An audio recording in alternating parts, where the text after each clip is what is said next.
We've all heard think outside the box. It's something we're familiar with. But what's so exciting about what's in the box anyway? I agree that thinking outside the box requires that we're limiting ourselves to being in some kind of box in the first place. We're all trying to be our best at what we do, be more innovative, creative, and new with our thinking. But how do we do that in a world that has us boxed in already? We were raised to be constrained and controlled. For example, our elementary teachers taught us to color inside the lines. Our college professors taught us how to take tests rather than teaching us to challenge the tests. Our bosses squash our ideas in those biannual brainstorming sessions because they don't have the time or the wherewithal to understand how we are thinking. We're operating as mindless slaves. We have to push ourselves to be assertive and to breed the ideas of the future.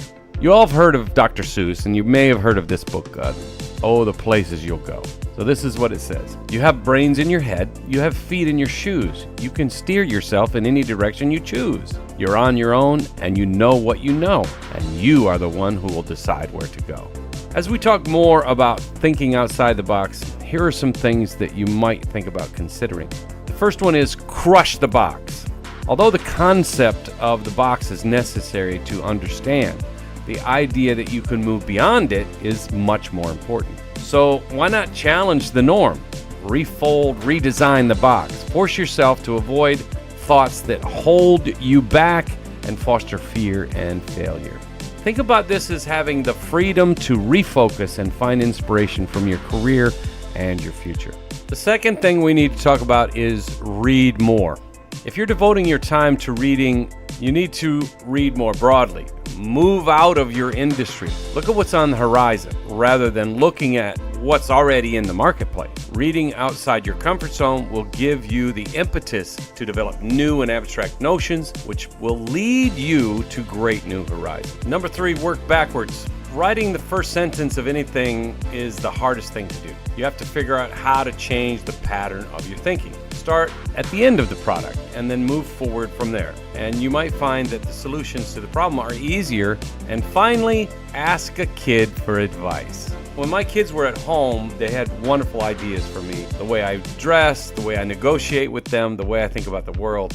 They had advice about everything. We even set up a family court to settle disputes. You name it, they had solutions. That's because children's minds are unobstructed by the minutia that bogs us down. They are real and authentic. My kids are grown and gone now, but a buddy of mine said that he needed a product development idea, and his young son told him, "Why don't you ask kids like me? We're the ones that are going to buy it anyway." It's genius. So when it all comes down to it, we're the ones, we can make the difference. Thinking outside the box isn't like hitting a switch that allows you to come up with new ideas just because you turned it on.